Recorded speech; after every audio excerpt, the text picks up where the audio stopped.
Okay, so now we have understood what an idea is, or what are the requirements behind idea generation. But then how do we go about idea generation? How can I really go about it? So let's look at that. If you were to, look for ideas to do something new, to do something innovative, or to bring certain changes around you, one of the things that I would advise is to read a lot. Read, observe everything, literally everything which is around you. Now in terms of reading, there are lots of avenues which are available in today's world. Thanks to the internet and the smartphone technology, information and data knowledge, almost everything is available at a very very low cost, or sometimes it is completely free of cost.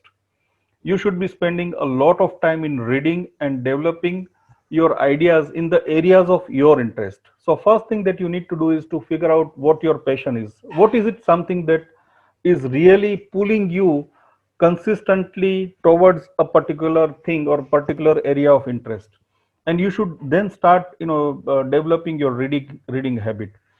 There are lots of things that you can read on internet apart from the websites which are available from different companies in the areas of your interest.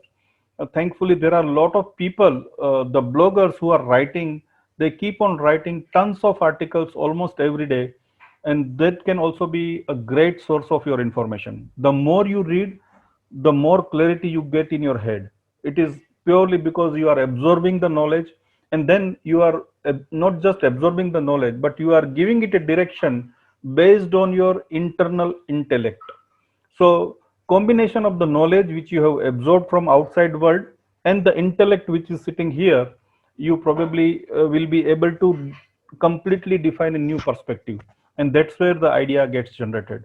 You should also be very very observant about things which are happening around you. You should be looking at what is changing around me, and if something is changing around me, do I need to do something about it, or something can be done about it?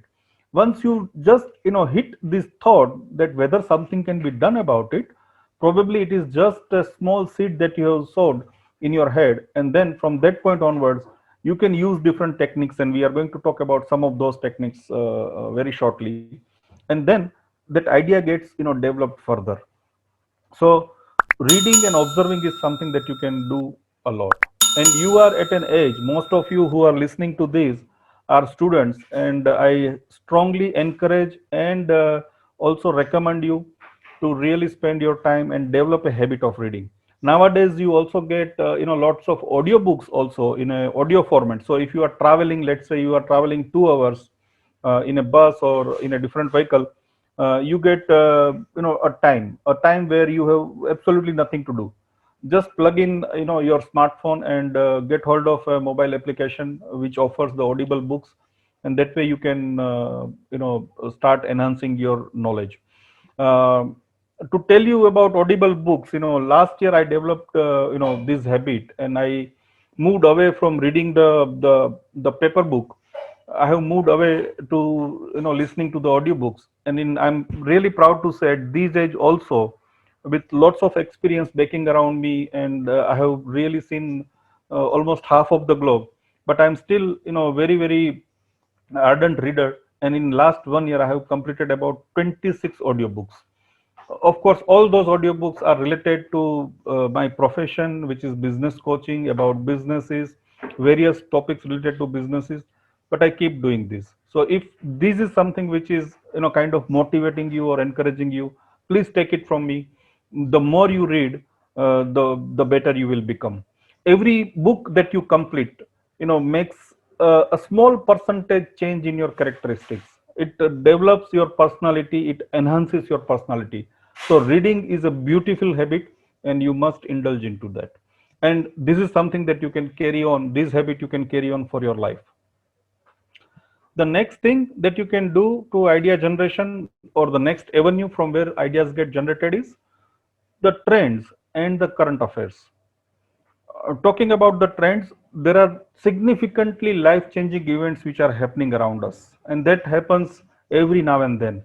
Uh, there are lots of natural calamities, there are pandemics. We are all undergoing the effects of pandemic right now as we speak. The COVID or coronavirus is still far away from going out of our planet.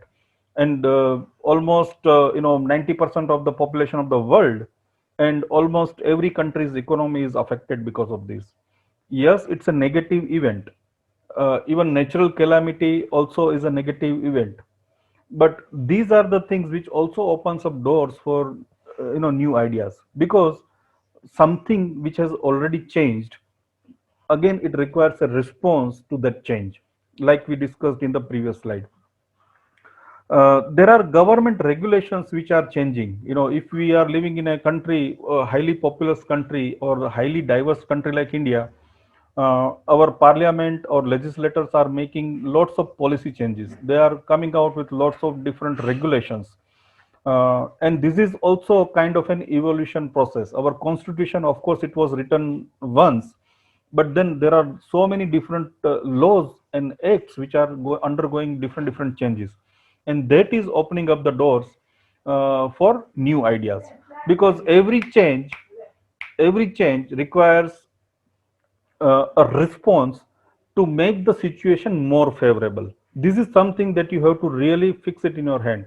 Uh, on one hand, you need an idea to change something, and after you have changed something, that change situation also has a flip side, as we discussed earlier, and that also requires a response to that change situation. If it has a flip side, not every time you have a flip side or an opposite side of it, and that's where you need an idea on a constant basis, and that also becomes an avenue for you to think about it. Then you need to look at the other two areas, and that is about completely looking outside world. It's about people. So you need to think or question, what is it that people are looking for, what are their needs, what are their problems.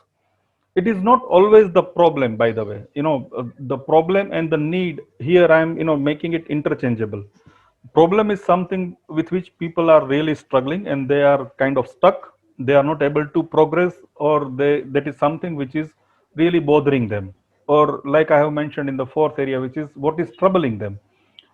uh, Many a times it happens that people apparently don't have any problem, but they have a need, and that need could be in the areas of their lifestyle upgrade, or they want to change their the way they have been living. They want to make some changes in their living conditions. So these are the need statements. So you need to focus on the problem statements of the people, and also focus on the need statements of the people.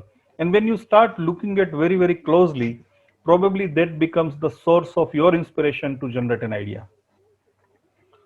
All right. I'll just stop for another 15 seconds or so, just in case if anybody has any question at this point. I'm okay to take questions in the middle of the session also.